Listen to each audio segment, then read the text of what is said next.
Om Swastiastu. Terima kasih atas waktu yang diberikan pada kelompok kami. Pada kesempatan ini, kami akan mempresentasikan materi tentang manfaat dan tujuan analisis laporan keuangan prosedur, metode dan teknik analisis laporan keuangan. Namun sebelum itu, izinkan saya memperkenalkan anggota dari kelompok 3. Yang pertama ada Niketut Sani Sinta dengan NIM 1917051022. Yang kedua ada Niketut Sri Agustini dengan NIM 1917051148. Yang ketiga saya sendiri atas nama Nikade Suci Adiningsih dengan NIM 1917051162. Dan yang terakhir ada Komang Tia Pratiwi dengan NIM 1917051232. Adapun materi yang dibahas pada presentasi ini, yang pertama yaitu tujuan serta pentingnya analisis laporan keuangan bagi pemegang saham, kreditor, manajemen, serta analisis sekuritas. Yang kedua yaitu dasar-dasar, metode, dan teknik analisis laporan keuangan. Untuk materi pertama akan dijelaskan oleh teman saya.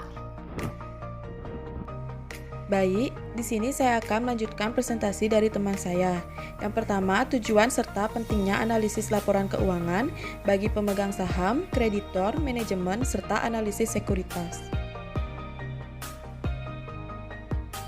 Analisis laporan keuangan meliputi penelaahan tentang hubungan dan kecenderungan atau tren untuk mengetahui apakah keadaan keuangan hasil usaha dan kemajuan keuangan perusahaan memuaskan atau tidak memuaskan.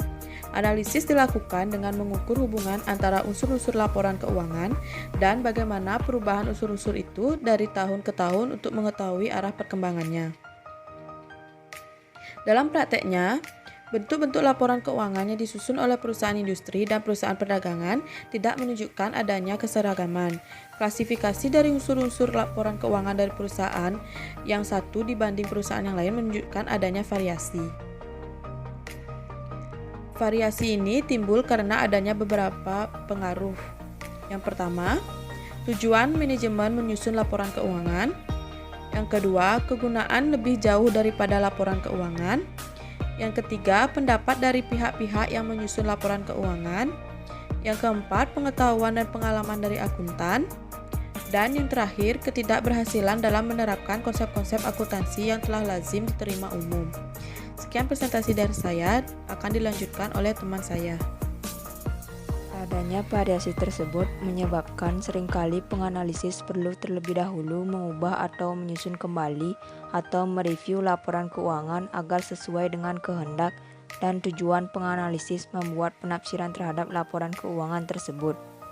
Lebih jauh, penganalisis perlu mengetahui apakah data keuangan dan data operasi telah dilaporkan secara terbuka, apakah prosedur-prosedur akuntansi telah diterapkan dengan konsisten, apakah unsur-unsur laporan keuangan telah diklasifikasikan dengan tepat, dan apakah metode penilaian dan metode penyusunan atau amortisasi telah dilakukan dengan semestinya.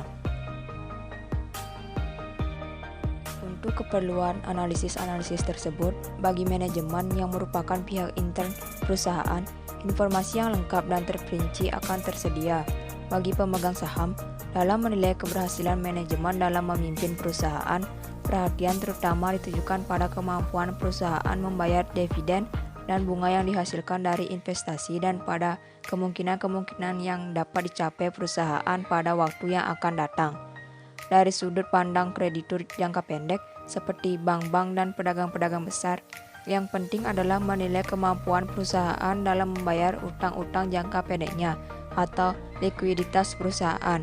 Sedangkan bagi kreditur jangka panjang yang penting adalah bagaimana tingkat pendapatan perusahaan sekarang maupun waktu-waktu yang akan datang, yaitu prospek ekonomis dari perusahaan yang diberi kredit. Dari tingkat pendapatan perusahaan akan dapat dinilai bagaimana kemampuan perusahaan dalam membayar bunga dan angsuran pinjaman secara teratur. Baik, di sini saya akan melanjutkan presentasi dari teman saya yaitu Tia Pratiwi. Sebelumnya, perkenalkan nama saya Niketut Sri Agustini dengan NIM 1917051148. Di sini saya akan menjelaskan yaitu materi dasar-dasar, metode, dan teknik analisis laporan keuangan. Adapun yang pertama yaitu prosedur yang dilakukan oleh analisis laporan keuangan. Yang pertama yaitu memahami latar belakang data keuangan perusahaan. Yang kedua, memahami kondisi yang berpengaruh pada perusahaan. Yang ketiga, mengumpulkan data keuangan. Dari presentasi ini dapat disimpulkan bahwa data keuangan perlu disusun dan disederhanakan, kemudian dianalisis dan ditafsirkan sehingga dapat memberikan informasi yang berarti bagi pihak-pihak yang menaruh perhatian pada perusahaan yang bersangkutan. Dalam menganalisis laporan keuangan, masing-masing pihak mempunyai kepentingan sendiri-sendiri. Dasar-dasar prosedur analisis laporan keuangan dapat memberikan hasil yang maksimal dengan menentukan prosedur yang tepat.